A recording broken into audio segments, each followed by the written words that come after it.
All right, good morning, sixth graders. So I'm here to go over some stuff for Bellwork. I'm going to be submitting some videos a little bit later on that's going to talk you through what we're going to do about Tuck Everlasting and then what we're going to do about our continuation narrative, the conceited python. But I want to just... Oh, class is over. Just kidding. Okay, so I'm going to talk you through what we're going to do about dialogue Bellwork. So that's been kind of the focus. So what I'm going to do is open up the PowerPoint and essentially just talk you through this. So all last week our emphasis was really punctuating dialogue. So we just gave you, every day we gave you 5 sentences. Miss Nesbitt and I just gave you 5 sentences. And essentially you had to know where to put the quotes. You had to know what type of punctuation to use. Okay, this week though, we're kind of moving on into the next phase, which is your ability to be able to write dialogue by yourself and punctuate it correctly. The reason we're doing this is because we feel like a huge part of writing an essay, writing your narrative essay, is going to include your ability to write dialogue correctly, like come up with dialogue tags, and be able to punctuate it correctly.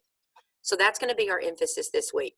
Now, everything that I'm about to go through is going to be done in your composition notebook. Treat it just as if you were walking into my class. You get out your composition notebook. This would be up on our mine and Miss Nesbitt screen, and you would begin working on it. So we're going to treat it just like normal Bellwork. Okay, so here's what Miss Nesbitt typed up some instructions for you. So it says each day you will be given 2 scenarios. And what we tried to do, what Miss Nesbitt tried to do, is give you scenarios from the conceited python story and scenarios from Tuck Everlasting, since those are the 2 text pieces we're looking at. You will then be asked to construct, that means create, your own sentence of dialogue based on each scenario. You must use the rules of writing dialogue that we learned last week. So that means you've got to focus on capitalization, you've got to focus on punctuation. Remember that the dialogue tag tells you who is doing the talking and how they are speaking. So you're going to look at each scenario and figure out, okay, who's talking and how would they be talking? Just be creative with these. Everything's going to relate back to Tuck Everlasting and the conceited python. All right, on this slide, we've done some examples for you because I know sometimes those instructions can sound a little bit confusing. Okay, so here is scenario number 1. Winnie is not happy that Jessie won't let her drink from the spring too. Okay, so think we read this in our Tuck Everlasting book where Winnie really wants a drink from the spring, but Jessie won't let her. Well, Winnie is not happy about that. Okay, so think about that scenario. Winnie would be doing the talking, and it says Winnie is not happy.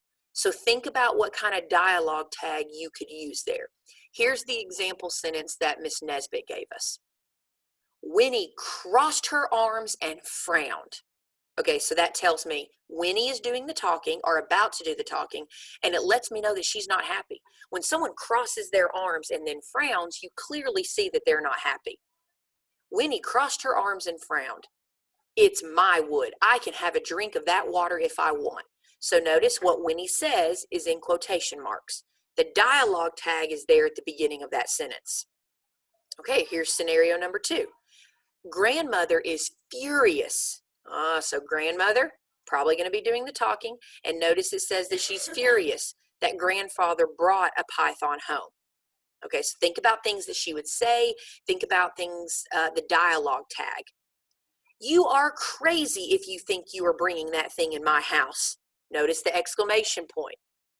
Grandmother screeched, shoving her pointer finger in grandfather's face. Okay, so I think that dialogue tag does a wonderful job of telling me, first of all, who's doing the talking, grandmother, and then notice she screeched, so you can tell she's mad.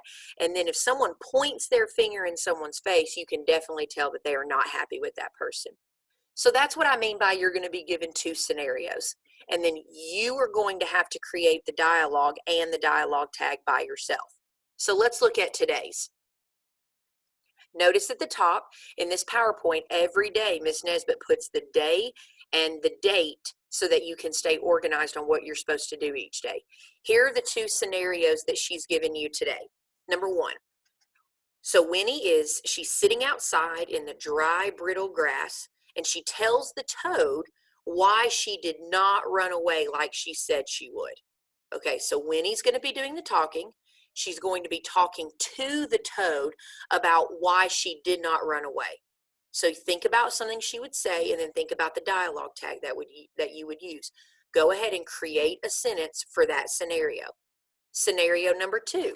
Grandfather has to admit to grandmother that he left the window in the bathroom open and the python has escaped.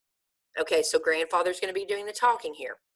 He already knows that grandmother is ticked off at him. So think about how he would go about admitting to grandmother that he's left the window open in the bathroom.